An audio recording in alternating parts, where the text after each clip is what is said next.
Soalan seterusnya, kenapa manusia lagi tinggi belajar lagi sombong? Nampaknya menyindir saya. Bukan ini soalan mungkin. Sebab mungkin dalam ni ramai kan yang ada PhD kan. Masya Allah. Kita belajar agama Islam ini seperti berjalan di tepi pantai.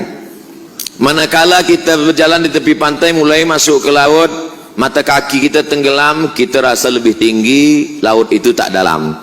Makin kita berjalan ke tengah, tenggelam lutut kita, kita mulai merasa kita lebih tinggi, laut tak dalam.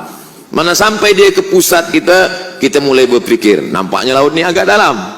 Sampai agak ke tengah, barulah kita sedar, sebenarnya kita tak ada apa-apanya, laut menenggelamkan kita.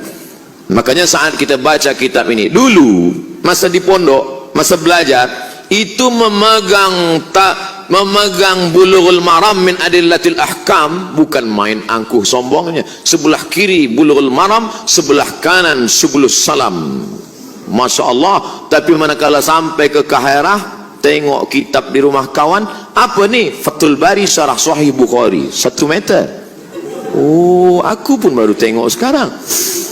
Dulu bukan main bangganya manakala membawa kitab Jalalain, Jalaluddin Al-Mahalli, Jalaluddin Al-Suyuti. Tapi manakala sampai kita tengok kitab besar At-Tafsir Al-Kabir yang ditulis oleh Imam Fakhruddin Ar-Razi, meninggal 606. Sebenarnya kita mesti banyak membaca, barulah kita sedar bahwa kita tidak punya apa-apa. Kenapa Imam Bukhari itu tawaduk?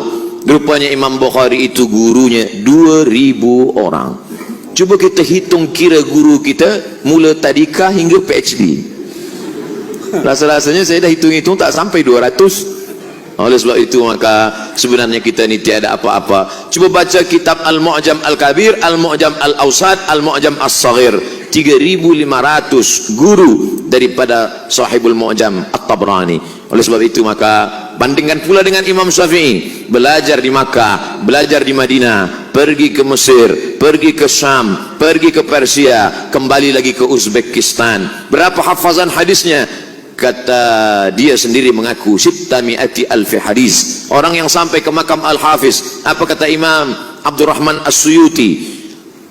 Hafiztu 200,000 hadis, law wajadtu aktsara min dzalika la hafiztuha. Aku hafal 200,000 hadis, kalau aku dapat lebih daripada itu maka aku pun akan hafaz juga. Lalu kita di mana dibandingkan dengan mereka? Hadis kita hanya ada ketika laptop dibuka, laptop tutup, hadis pun hilang. Maka semakin banyak kita kenali ulama, semakin banyak kita tengok kitab, semakin kita tak punya apa-apa.